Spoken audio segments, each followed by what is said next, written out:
Hello, हा आवाज येतोय.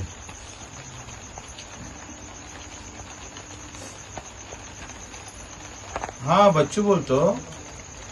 हा यांनी दहशतवाद्यांना 3-4-5 दहशतवाद्यांना ठार मारलं.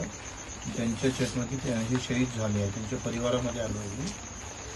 त्यांचं थोडं इथलं शहीद स्मारक गावातलं लवकर झालं पाहिजे, ते कलेक्टरला सांगावं लागेल. आणि हरियाणा सरकारनं काहीतरी 1 कोटी रुपये दिलेले आहेत सगळ्या शहीदांना. ते त्यांचे सातवण करा. त्यांचे वडील आहे इथे. अकोला, बोरगाव टेक्स्ट मेसेज करतो तुम्हाला. अकोला जिल्ह्यात 1 मिनिट यांच्याशी बोलून घ्या ना. त्यांच्या वडिलांसोबत भाऊ आहे.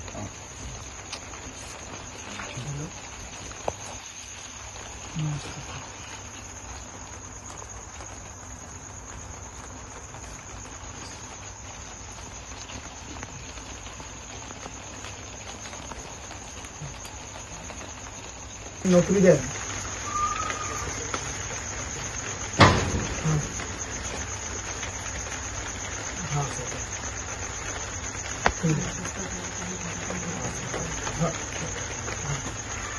मी घेऊन येतो माहिती सगळी.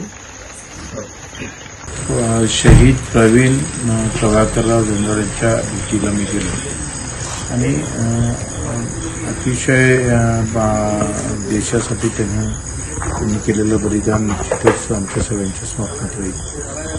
आपला जीव धोक्यात टाकून बलिदान देऊन 5 दहशतवाद्यांना त्यांनी ठार केले आणि स्वतः शहीद झालाय.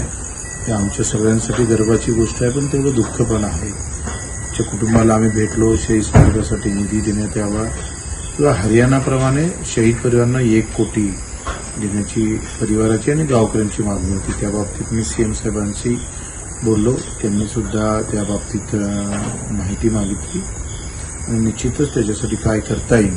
जसं अकोल्यात आपण शहीद स्मारक केलं, सगळे शहीद एका ठिकाणी आणले, तिथे सुद्धा त्यांना स्थान दिलं जाईल आणि गावात सुद्धा शहीद स्मारक उभारण्यासाठी आपण प्रामाणिकपणे प्रयत्न करू. त्यांच्या हुतात्म्यास माझा मानाचा मुलगा. एबीपी माझा, उघडा डोळे बघा नीट.